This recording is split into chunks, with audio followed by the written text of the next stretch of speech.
Thank you all. Wow, first of all, that's quite an introduction. Thank you for that. Faith and fear both have the power to change your life. One makes you strong to face any challenge, and the other stops you from trying new things. Hello, everyone. I am Jiten Thakkar, and I usually talk about marketing, technology, or entrepreneurship. But today, I'm not talking about any of those. I am here to share with you guys how I faced my fear with faith, and hopefully, my story will help you to face yours. I remember, I was a very average student in school. I was not a very great student in school. I was possibly a backbencher, like you can call it.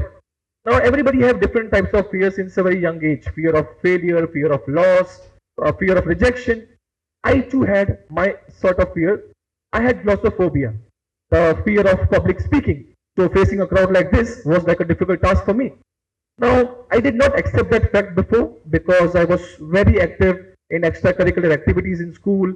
I used to take part in a lot of stage competitions, but I was always afraid to face a crowd like this. So I thought, there should be a time when I can take charge and I can complete this fear once for all. So we had an activity in the school, usually, where students had to read the news in the assembly after the prayer. Now, I was always, whenever they called my name, I was absent.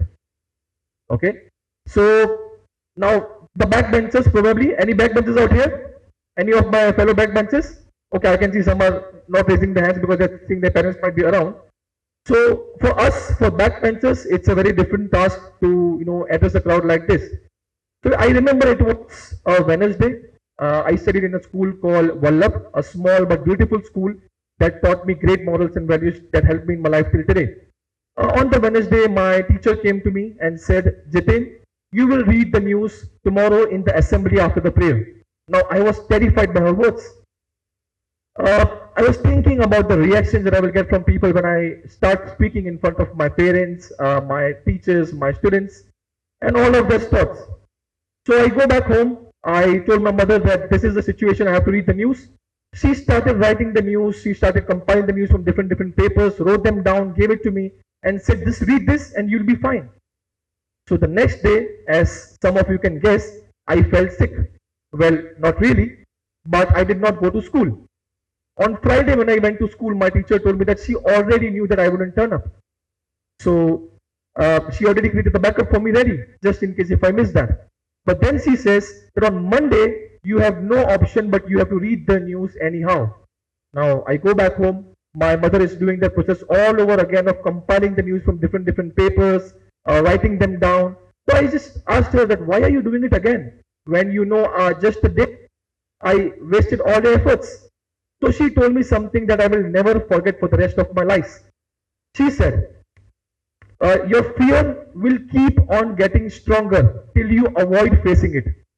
When you start facing it, your fear will become like a building with weak pillars which will eventually fall down and disappear. So with that motivation, I practiced at the best of my ability over the weekend, and there I was, Monday morning. They called my name, read the news for all of us. I was on the stage. Now let's imagine this. So I'm standing on a stage with my teachers, my principal.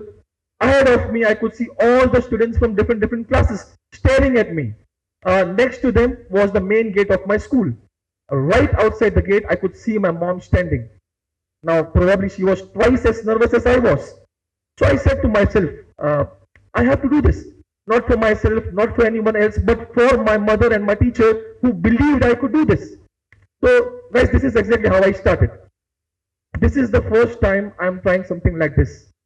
I am really nervous, but I am still going to give it a try. Now, believe me, the moment I accepted this fact and I said that, I felt extremely relieved at the same moment. So, from there on, I started reading the entire news. I don't know how that was. Possibly it would not be that great. But all that mattered was everyone were clapping because they knew that I tried. So that day, I learned some important life lessons. Number one, it is okay to accept your fears, but never let them stop you from trying. Number two, in every talk or any conversation, try to create a bridge between you and your audience that will give you a sense of comfort. And the third, whenever you try something out of your comfort zone, irrespective of whether you do it right or wrong, whether you win or you lose, people will always appreciate you for attempting it. Since then, I have learned to confront my fears until they vanish. Now, like most of you, throughout my life, I have been thinking about what is important and what is not. In school, thinking about if science is important or maths. In career life, thinking about sticking to that high-paying job, which is giving me all the perks, or to take the tough route of entrepreneurship. So this confusion, over the past few years, I have cleared them out, and I found out that some things in life are more important than the rest. So to explain these things to you, I have a formula called FAITH. So what is this FAITH formula? FAITH is an abbreviation of 5 important elements of life. So we start with that. F in FAITH stands for family. Family plays a vital role in your growth and development. The key and the aim here should be to be open and transparent in communication with your family. Telling them about your fears and seeking guidance from your parents is first step you should always take. Number 2, authenticity. So authenticity in the world full of social media millionaires trying to show off, be the real you and accept your circumstances. Know that the moment you accept your fears, you have already won half the battle. 3rd is improvement. Take out time every single day to improve yourself. Start this by reading books.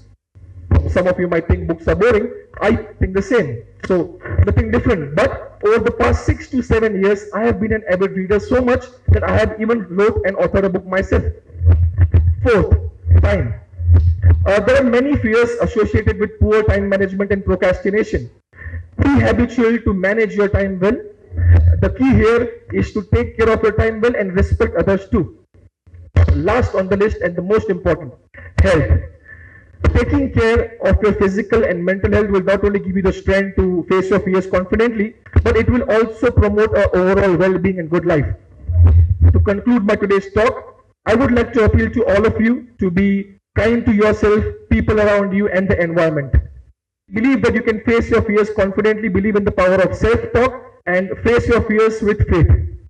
In the end, I want to tell you that if I, having a claustrophobia, to addressing a wonderful client like you today, if I can face my fear and defeat the fear and achieve success, you can too. That's all I have for today. Thank you everyone for being a good audience. Thank you. Thank you.